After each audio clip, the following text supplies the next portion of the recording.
I want to tell you the full story today. Not the highlights, not the edited version. The full damn thing. From the moment I knew I had to fight for my daughter to the day I won full custody. And everything in between that nobody talks about, because most dads who've been through a custody battle don't speak about what it actually involved fully. The evidence, the solicitors, the courtrooms, the nights where you genuinely didn't know if it was going to go your way. I'm going to tell you all of my story throughout this process. Not to impress you, not to make myself look good, but because if you're in this fight right now, or you're about to be, you need to know that it's actually possible. And you need to know what actually it takes. So let's go back to the beginning, the moment I knew. Because there wasn't one single moment, it was more like a build-up of moments that I kept pushing down, kept making excuses for, kept telling myself it wasn't as bad as it felt. And there was a moment, and I'm not going to go into every detail, where I looked at the situation my daughter was in and I thought, this is not okay. This is not the environment she needs to be growing up in. And I knew in that moment that I wasn't just going to sit back and hope it got better. I've been watching things for a while now, noticing things that Ava was experiencing that I could see affecting her, but felt completely powerless to change. The fear that came with that realisation was huge, because I knew what fighting for custody meant. I knew I was going to have a battle. I knew I was going to have to go to war. I'd seen my mum do it with my dad going back and forth. I knew it was going to take a lot out of me. And I knew it was going to cost me financially, mentally and emotionally as well. But I also knew if I didn't do something, I'd spend the rest of my life regretting it, wishing I had. That's when I made the decision that changed everything.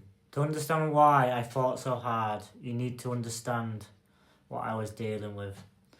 I'm not going to sit here and tear someone apart, but I will be honest about the fact that the situation I was in, the relationship, the environment, the dynamic, it wasn't healthy at all, for me or Ava. I'd become a blank canvas. I've talked about this before in previous videos. I shut everything down just to get through, because showing emotion that things were getting to me, I felt like it would be used against me by her mum. So I just got on with it, day in, day out, carrying everything silently and alone. And Ava, I could see it in her. Kids absorb everything. They feel the tension even when we're trying to hide it our best, and they don't understand it themselves. I stayed longer than I should have. I'll be honest about that.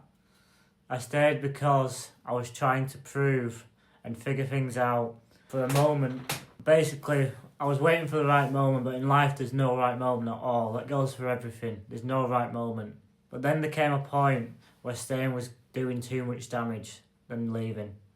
So I made the plan. In the last year before getting full custody, I made a decision. I was going to start gathering evidence, because I knew in my mind I didn't want my daughter to stay in that situation any longer. I wanted her to come and live with me full time. But I knew it was going to be a process, and I was going to need evidence to back it up to be able to fight in court. So I gathered what I could, documented things, conversations, text messages, stuff that was happening, stuff that was being said. I kept records of it all. And then came the point of cheating from her mum. Without going into every detail, I found out, and I gathered what I needed around that too. Now here's what I want to say to any dad watching this who's in a similar situation. Evidence matters. How you document it, the dates, the details, all of it matters. When you're in front of that judge, you can't just react emotionally. You've got to think strategically, because the goal is not to hurt the other person. The goal is to protect your child. By the time I was done, I had what I needed. Then it was time to start the process of going to court. Walking into my solicitor's office for the first time was one of the most surreal experiences of my life. I was young. I didn't fully understand how the legal system worked. I was sitting across from my solicitor, who was telling me about court orders, hearings, what you need to prove. It was a lot to take in. What I didn't know going in, And what I want any dad watching this to hear is that the legal process can be slow and it can be very expensive. It's emotionally emotionally draining in ways you cannot prepare for. There were multiple court dates. There were periods where I didn't know which way it was going to go. There were moments where I generally sat alone at night afterwards and just felt completely hollow. The financial cost was real. The mental cost was real as well. And through all of it, I couldn't show any of it. I had to stay controlled, stay focused, stay on the right side of everything. Because any wrong move, and it could be used against me. The people around me, some of them stepped up, some of them didn't. Some people I thought would be in my corner went quiet and didn't speak to me. And that loneliness in the middle of a legal battle is something I wasn't prepared for. But here's what kept me going every single time it got hard. I wasn't doing this for me. I was doing it for Ava. And when I remembered that, everything else became background noise. Then the day came. I remember the morning of the final hearing. I woke up. I was just still, not calm exactly, more like I'd done everything I could do. Whatever happened today, I'd given everything I could. Going in, I was nervous. Of course I was. Who wouldn't be? It's a scary part. This was my daughter's life on the line, where she was going to live. I'm not going to go into every detail that happened in that room, but I will tell you the moment that I heard the decision. I didn't shout, I didn't punch the air, I just sat shocked. I felt a release in my chest, because hearing them words that I'd got full custody was just amazing. I couldn't ask for anything more. When I came out, I called my mum and I told her the news. Knowing everything was over at court, it was a massive release. I had no more courts, no more solicitors to go to. I just had the beginning of mine and Ava's life together. One thing I want to add though is, when I went to court, Ava's mum never showed up with a solicitor. I want to be real about what comes after, because nobody talks about this part. Full custody is not the end of the hard part. In some ways it's the beginning of a different kind of hard, because you've got the co-parenting dynamic doesn't disappear when you win. There are still logistics, still tension, still moments where you have to stay completely controlled for Ava's sake.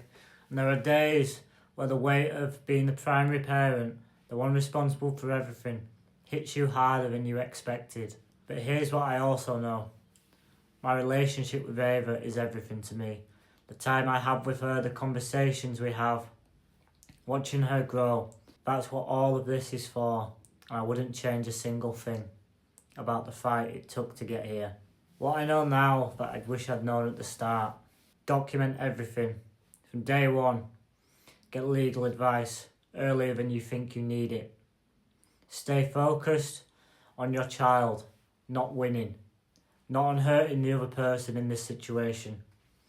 And find people who've been through it, because doing this completely alone nearly broke me. That last point is why I built the Father's Brotherhood Hub.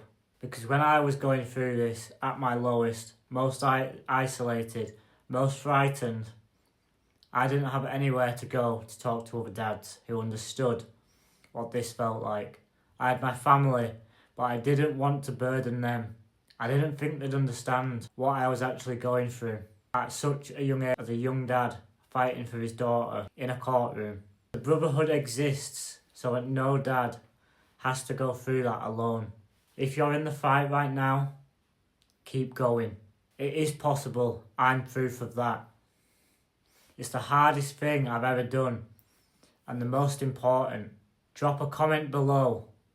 Are you currently in a custody battle? Or have you been through one? I want to hear from you, because your story matters. And if this video helped you in any way, share it.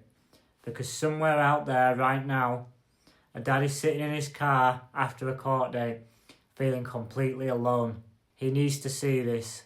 You're not alone, brother. Keep fighting.